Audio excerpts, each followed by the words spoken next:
छत्तीसगढ़ी गाने देखने के लिए हमारे YouTube चैनल को सब्सक्राइब करें और नए अपडेट्स जानने के लिए बेल आइकन के बटन को क्लिक करें।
बताले मुँह भर जबान,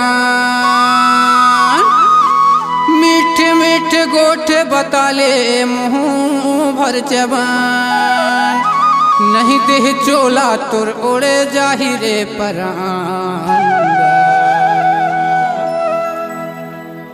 जिंदगी के नहीं है रे ठिकाना, लागे है गोरी आना जाना।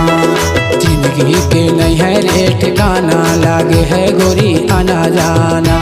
लागे है गोरी आना जाना, वो लागे है रानी आना जाना। लागे है गोरी आना जाना, वो लागे है रानी आना जाना। जिंदगी के नहीं है रे ठिकाना, लागे है गोरी आना जाना। जिंदगी के नहीं है रे ठिकाना, लागे है गोरी आना जाना।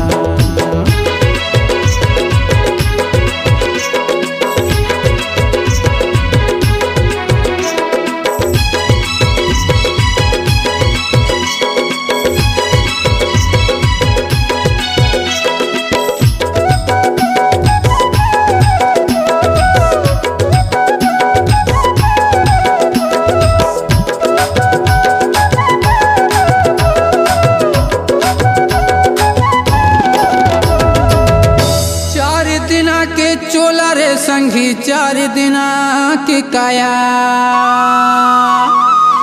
चार दिना के चोला रे संगी चार दिना की काया। माया दे दे माया ले ले, माया दे दे माया ले ले, चले जाही तुर काया का, चले जाही तुर काया। जिंदगी के नहीं है रे ठिकाना, लागे है गोरी आना जाना। जिंदगी के नहीं है रे ठिकाना, लागे है गोरी आना जाना। लागे है गोरी आना जाना, वो लागे है रानी आना जाना। लागे है गोरी आना जाना, वो लागे है रानी आना जाना।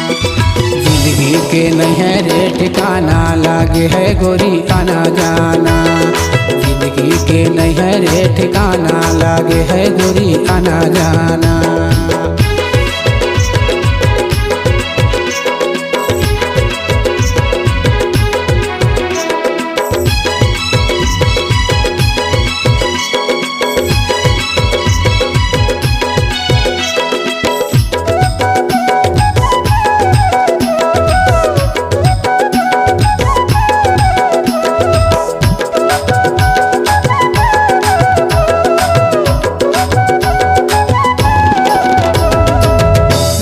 चौरासी भोगे मनुष तल्ला पाएवर,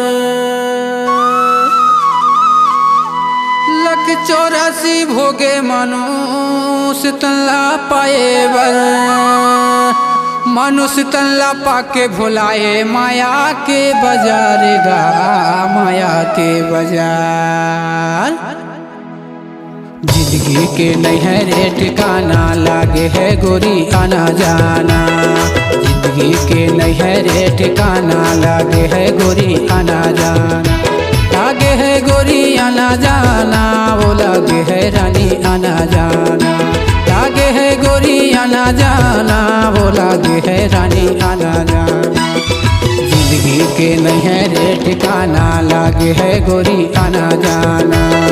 जिंदगी के नहीं है रे ठिकाना, लागे है गोरी आना जाना।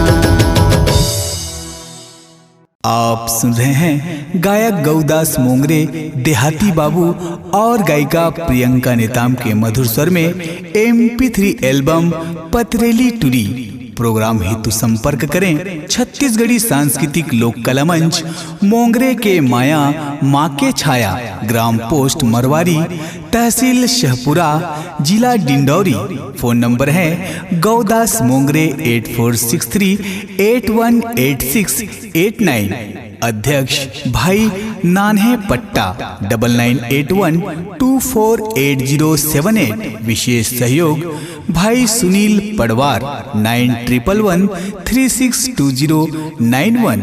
संचालक शारद मोंगरे, मोंगरे के माया माँ के छाया। आपकी आवाज ही आपकी पहचान है। यदि आप अपनी आवाज को एक नया आयाम देना चाहते हैं तो चले आइए मल्टी ट्रैक डिजिटल रिकॉर्डिंग के लिए AVM audio video studio, Khamtarai, Raipur. Mobile number 9301523929 और 7869646201। यदि आप नए एवं पुराने गीत सुनना चाहते हैं तो avmgana.com में जाकर गाना फ्री डाउनलोड करें और YouTube चैनल में AVM गाना और KK कैसेट्स को सब्सक्राइब करें।